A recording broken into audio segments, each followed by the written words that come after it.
پیارے آقا علیہ الصلوۃ والسلام سارے جہان کے لیے رحمت بن کر کے آئے ہیں، وہ ہر عالم کی رحمت ہیں، کسی عالم میں رہ جاتے، وہ ہر عالم کی رحمت ہیں، کسی عالم میں رہ جاتے، یہ ان کی مہربانی ہے کہ یہ عالم پسند آیا۔ آقا علیہ الصلوۃ والسلام سارے جہان کے لیے رحمت بن کر کے آئے ہیں۔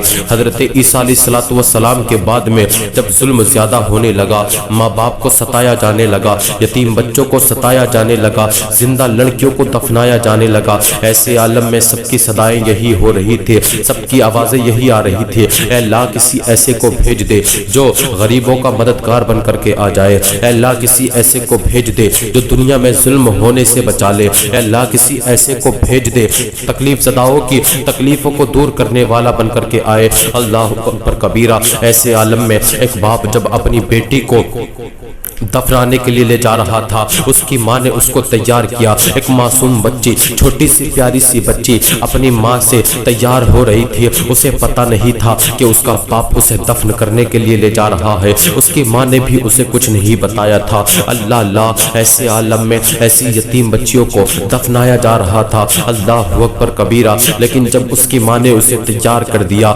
باپ آیا، اس کا ظالم باپ آ کر کے اپنی بیٹی کو لے جانے لگا دفنانے کے لیے۔ زندہ دفنایا جاتا تھا لڑکیوں کو، ریگستان میں ریتیلی زمین میں اپنی بچی کو لے کر کے گیا، اور لے جانے کے بعد میں اس نے اپنی بچی کے لیے گڈھا کھودنا شروع کر دیا۔ اس معصوم بچی کو کہاں پتا تھا کہ یہ میرا ظالم باپ ہے، یہ مجھے زندہ دفنا دے گا۔ وہ بچی کہنے لگی، پاپا جان آپ اتنی محنت کیوں کر رہے ہیں، میں بھی آپ کے ساتھ میں گڈھا کھدواتی ہوں۔ اللہ اکبر کبیرہ۔ وہ معصوم بچی اپنے باپ کے ساتھ میں گڈھا کھدوا رہی تھی، اس کا باپ گڈھا کھودتا جاتا تھا، اپنے ننھے ننھے پیارے پیارے ہاتھوں سے وہ بچی ریت کو ہٹاتی جاتی تھی۔ اللہ اللہ۔ لیکن جب گڈھا تیار ہو گیا، اس بچی کو کہاں پتا تھا کہ یہ باپ میرے لیے گڈھا تیار کر رہا ہے، لیکن ایسے عالم میں اس ظالم باپ نے اپنی بچی کو گڈھے میں ڈھکیل دیا اور اوپر سے مٹی ڈالنے لگا۔ بچی کو ابھی بھی کچھ نہیں معلوم تھا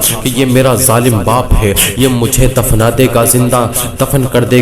بچی کو ایسے عالم میں کچھ نہیں پتا تھا، لیکن جب وہ ظالم باپ اپنی بچی کے اوپر ریت ڈال رہا تھا، مٹی اوپر سے ڈال رہا تھا، تو جب مٹی ڈلتے ڈلتے ریت اس کے سینے تک آ گئی، وہ بچی کہنے لگی، پاپا جان میں آپ سے بڑا پیار کرتی ہوں۔ لیکن ایسے عالم میں جب بچی کے سینے تک ریت آئی، وہ بچی یہی کہہ رہی تھی، اے بابا جان میں آپ سے بڑا پیار کرتی ہوں، مجھے ماں کی یاد آ رہی ہے۔ لیکن اس ظالم باپ نے اس کی ذرا سی نہ سنی، ریت ڈالتا رہا۔ جب ریت اس کے منہ تک آ گئی، تب اس نے چلانا شروع کیا اور رب تبارک و تعالیٰ کی بارگاہ میں یہ صدائیں لگانا شروع کر دی، اے اللہ کسی ایسے کو بھیج دے جو زندہ لڑکیوں کو دفن کرنے سے بچا لے۔ اللہ اکبر کبیرہ۔ رب تبارک و تعالیٰ کی رحمتیں جوش میں آئیں، اور رب تبارک و تعالیٰ نے فرمایا، اے لڑکیوں اب تمہیں دفنایا نہ جائے گا، کیونکہ میں اب ایسے کو بھیج رہا ہوں جو ساری لڑکیوں کو